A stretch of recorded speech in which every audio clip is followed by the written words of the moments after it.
ខ្ញុំមានលំហាត់ CQ ចរន្តឆ្លាស់មួយ CQ EL អូផ្លិចថ្ងៃនេះខ្ញុំអត់ដៀលទេកុំឲ្យក្មេងថាគ្រូគាត់តែដៀលពេកកន្លែងលោកក្មេងខ្លះបាក់ទឹកចិត្តតែបាក់ទឹកចិត្តខ្ញុំប្រាប់ម្ដងហើយថាឲ្យទៅមើលវីដេអូលោកតាចេមសុកមើលភ្លាមបាត់ផ្លែតតោះខ្ញុំមាន CQ ដេកនោះខាងក្រោម resistor មាន resistor 100 អូមបូប៊ីនមានអង្គដូចតង់សុត 0.4 ហង្រីបើសិនជាបូប៊ីននឹងគិត resistor គេប្រាប់ resistor វាហើយចេតាចរន្តឆ្លាស់មានអូមេហ្គាស្មើ100 ផៃរ៉ាត់យ៉ងក្នុងវិនាទីនេះតជាសេរីណារូបយើងមើលអញ្ចឹងឃើញតជាសេរីខ្ញុំឆ្លើយតបខមមិនក្មេងមួយសិនគាត់សួរថាគេមើលមិនមកដឹងថាលំហាត់ហ្នឹងតជាសេរីឬក៏តជាខ្នែងការមើលគឺធម្មតាទេគាត់ឯងបើកភ្នែកមើលធម្មតាទៅហើយមើលអក្សរបើអក្សរគេទៅសេមកហើយណាគេថាបើតជាសេរីគេថាតជាសេរីតែហ្មងបើសិនជាគ្រឿងបង្គុំហ្នឹងតជាខ្នែងគេប្រាប់តជាខ្នែងអាហ្នឹងបើសិនជាគេទៅសេអក្សរតែបើសិនជាគេឲ្យរូបមកអូនឯងមើលធម្មតាអញ្ចឹងមកបើរូបហ្នឹងអញ្ចឹងអាបន្តគ្នាអញ្ចឹងអាហ្នឹងតជាសេរីហើយតែបើសិនជាមានបែកមេឃអាហ្នឹងតជាខ្នែងតែបត់ពិសោធន៍កន្លងមកមិនដែលចេញខ្នែងទេខ្នែងវាពិបាកណាបងឯងកុំចង់ហៅរកវាពេកអាពិបាកហ្នឹងវាពិបាកមែនបងឯងចង់ចេះមែនប៉ុន្តែកុំទៅហៅវាពិបាកណាក្រៃឡូគេចេញមកមែនធ្លាក់មកជាហៀងប្រទេសតជាខ្នែងហៀងពិបាកជាងតជាសេរីណាហើយការកណនីមុំផាដើមយកតង់ចុងជាគោលយកចរន្តជាគោលអាហ្នឹងអាស្រ័យទៅលើគ្រូបរៀនបងឯងនៅសាលារដ្ឋទេ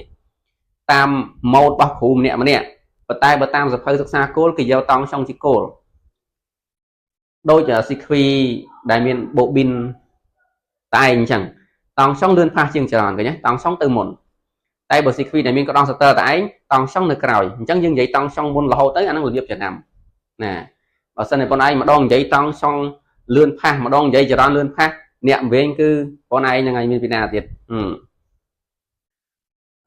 តាឥឡូវខ្ញុំនិយាយតែប៉ុណ្្នឹងទេចាំមានក្មេងណាឆ្ងល់រឿងអីទៀតចាំខ្ញុំនិយាយប្រាប់ទៀតសង្ឃឹមថាក្មេងដែលឆ្ងល់មើលវីដេអូនោះចុះព្រោះគាត់សួរខ្ញុំអញ្ចឹងគណនី ZL អង្គពេលដងសរុបគណនី VL នេះគឺជាតង់ចុងរួមដែរតែជាតង់ចុងប្រសិទ្ធណាហើយមើលមិនដឹងតង់ចុងប្រសិទ្ធគឺអត់មានថែមជើងវានឹងអត់មានអីទេក្នុងសភៅសាស្ត្រគោលទី2អត់មានថែមអីគេដាក់វេទេបើសិនជាតង់ចុងអតិបរមាមាន 8M ហើយតង់ចុងខណៈវេតូចអក្សរតូចហើយតង់ចុងខណៈគេមិនដែលសួរជាតម្លៃទេគេច្រើនឲ្យទៅស្អីជាសម័យកាល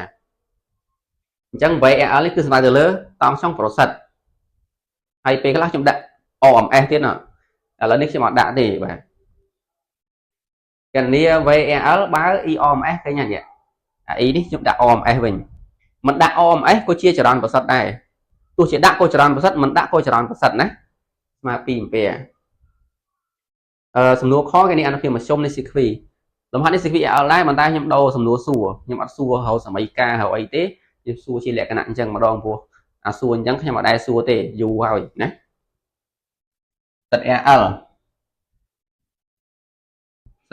បងឯងយក A ការ៉េបូក L អូមេហ្គាការ៉េ A ស្មើ ZA L អូមេហ្គាស្មើ ZL ឥឡូវខ្ញុំដាក់ពលាតអញ្ចឹងតែម្ដងហើយបងឯងចំនួនលេខចូលមកណា A ស្មើ100ការ៉េបូក L 0.4 ហង្រីអូមេហ្គា100 ផាយរ៉ាត់យ៉ងក្នុងវិនាទីកប់1មកលើកជាការ៉េដាក់ឬការ៉េអញ្ចឹងចម្លើយវាការកណនាឃើញ 160.5 អូមនេះគឺជាអង្គបេដងរបស់ CQ ទាំងមូលបាទសិត AL ស្មើ 160.5 អូមហើយលេខនេះពីកាសចូលទេណាបាទគ្រូយកបើគេប្រឡងធ្វើម៉េចទៅពីប្រឡងមានធ្វើម៉េចបងឯងប្រឡងធម្មតាតែមានវិណាខាត់បងឯងកណនាតែក្នុងឬការ៉េនោះឲ្យទៅអស់ទៅអានេះលើកជាការ៉េស្មើប្រមាណអានេះលើកជាការ៉េស្មើប្រមាណបូកនេះធម្មតាមកហើយបញ្ចេញពីឬការ៉េខ្លះទៅអាណាបញ្ចេញរួចបញ្ចេញអាណាបញ្ចេញរួចទុកដល់ដល់ទៅឲ្យអ្នកកែគេបញ្ចេញខ្លួនឯងចោលរឿងបាត់ទៅ ហើយខ្ញុំនេះខ្ញុំអត់ទុកទាំងដល់ទេខ្ញុំបញ្ចេញតាមធម្មតាព្រោះខ្ញុំអ្នកធ្វើខ្លួនឯងអញ្ចឹងណាចាហើយតង់ចុងប្រសិទ្ធ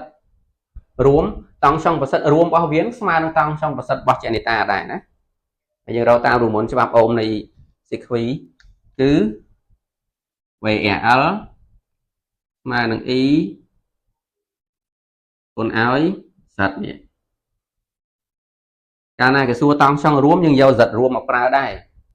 ហើយតជាសេរី E ប្រសិទ្ធថេអញ្ចឹង E ហ្នឹងក៏យកហ្នឹងមកទៅដែរ E នេះគ្មាន E រួមគ្មាន E ស្អីទេគឺ E ហ្នឹងឆ្លងកាត់អ្នកណាក៏ប៉ុណ្ណឹងអាំពែដែរប៉ុណ្ណឹងគឺ2នេះណាឆ្លងកាត់ resistor ក៏2អាំពែឆ្លងកាត់ bobin ក៏2អាំពែដែរបន្តជាសេរីអញ្ចឹងយកលេខហ្នឹងគុណគ្នាទៅយក2អាំពែគុណនឹង 106.5 ចឹងវាស្មើនឹង 321 វ៉ុលយក2អាំពែគុណ 106.5 ទៅណាឃើញ 321 វ៉ុល 321 វ៉ុលនេះគឺជាតង់ចុងប្រសិទ្ធតង់ចុងរបស់ចនិតាក៏បានដែរហើយតង់ចុងប្រសិទ្ធដូចគ្នាអញ្ចឹងសំណួរខដំណោះស្រាយវាប៉ុណ្ណឹងទៅដល់សំណួរកខសំណួរកដំណោះស្រាយវាប៉ុណ្ណឹងមិននិយាយខុសសំណួរខអានុភាពមធ្យមរូបមន្តវាបងឯងគ្រាន់តែចាំរូបមន្តមកP ស្មើ VI កោហ្វីណាបើសិនជា P ស្មើ VI ទៅទេអានោះហៅថាអានុភាពទំនងយើងគុណនឹងកោហ្វីមួយទៀតគេហៅថាអានុភាពមធ្យមហើយ V នេះ V អី E នេះ E អី V ហ្នឹងគឺ V ប្រសិទ្ធ E ហ្នឹងក៏ E ប្រសិទ្ធដែរបាទ E ប្រសិទ្ធយើង2អាំពែយើងហ្នឹងនឹងអា E OMS ហ្នឹងអាហ្នឹងដូចគ្នាណាហើយ V ប្រសិទ្ធយើង V ហ្នឹងប្រហែល V យើងហ្នឹងណែនេះណានេះ321ហ្នឹងបាទអញ្ចឹង VRL ហ្នឹងគឺ V ហ្នឹងឯង V រួមទាំងអស់និយាយទៅអានុភាពមធ្យមហ្នឹងគឺរបស់រួមទាំងអស់តង់ចុងរួមចរន្តប្រសិទ្ធរួមគ្នាដែរហើយកូហ្វីហ្នឹងស្អីគេគឺកតាអានុភាពអីកូហ្វីស្មើអីកូហ្វីស្មើនឹង R លើ Z អញ្ចឹងវាស្មើនឹង VE គុណនឹង R លើ Z ហ្នឹង ZRL ហើយ R យើង100អូម ZRL យើង 106.5 អូមហ្នឹងបាទដូចគ្នាទោះលេខទៅវាបាន321វ៉ុលគុណនឹង2អាំពែគុណឲ្យ ZRL 160.5 អូម R 100អូមអញ្ចឹងលេខនឹងក្រោយគណនារួចទៅឃើញ 385.2 ណា.2 វ៉ាត់នេះគឺជាតម្លៃអានុភាពមធ្យមនៃ sequi ទាំងអស់បាទរួមគ្នាទាំងអស់ត្មងចលនានេះវាខ្លីទេបើតែ sequi ចរន្តខ្លះមែនប៉ុន្តែសំណួរសួរមិនធ្វើឲ្យយើងពិបាកគិតលេខអីទេវាគ្រូនិយាយថាបាទគិតលេខឯណានេះពិបាកស្អីហើយអាហ្នឹងវាពិបាកមែនហ្នឹងវាពិបាកប៉ុន្តែពិបាកតែបាច់និយាយច្រើនវាពិបាកមែនតោះចោលឲ្យតែប៉ុណ្្នឹងនិយាយទៀតគ្រូគ្មានអ្នកស្ដាប់ដែរ